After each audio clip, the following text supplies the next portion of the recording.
Chapter 8. When he came down from the mountainside, large crowds followed him.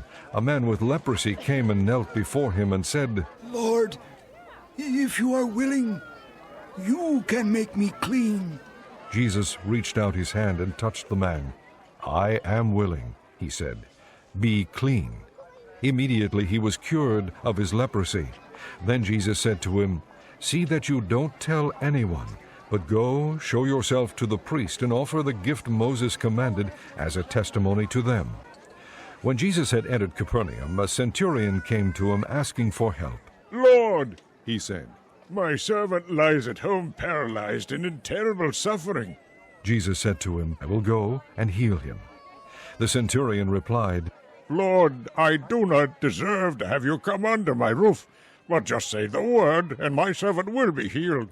For I myself am a man under authority, with soldiers under me. I tell this one, 'Go,' and he goes, and that one, 'Come,' and he comes. I say to my servant, 'Do this,' and he does it." When Jesus heard this, he was astonished and said to those following him, "I tell you the truth, I have not found anyone in Israel with such great faith. I say to you that many will come from the east and the west, and will take their places at the feast with Abraham, Isaac, and Jacob in the kingdom of heaven. But the subjects of the kingdom will be thrown outside into the darkness, where there will be weeping and gnashing of teeth." Then Jesus said to the centurion, "Go, it will be done just as you believed it would." And his servant was healed at that very hour. When Jesus came into Peter's house, he saw Peter's mother-in-law lying in bed with a fever. He touched her hand, and the fever left her, and she got up and began to wait on him. When evening came, many who were demon-possessed were brought to him, and he drove out the spirits with a word and healed all the sick. This was to fulfill what was spoken through the prophet Isaiah. He took up our infirmities and carried our diseases. When Jesus saw the crowd around him, he gave orders to cross to the other side of the lake.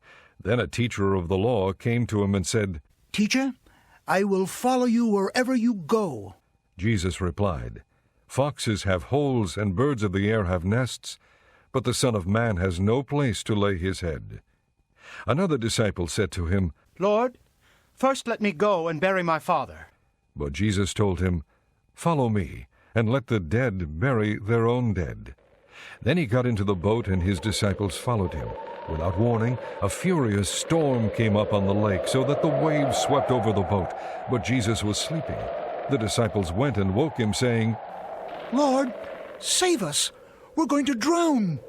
He replied, "You of little faith, why are you so afraid?" Then he got up and rebuked the winds and the waves, and it was completely calm. The men were amazed and asked, "What kind of man is this? Even the winds and the waves obey him." When he arrived at the other side in the region of the Gadarenes, 2 demon-possessed men coming from the tombs met him.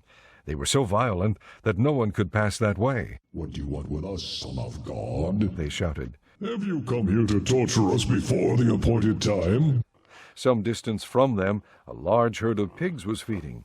The demons begged Jesus. "If you drive us out, send us into the herd of pigs." He said to them, "Go." So they came out and went into the pigs, and the whole herd rushed down the steep bank into the lake and died in the water. Those tending the pigs ran off, went into the town, and reported all this, including what had happened to the demon-possessed men. Then the whole town went out to meet Jesus, and when they saw him, they pleaded with him to leave their region.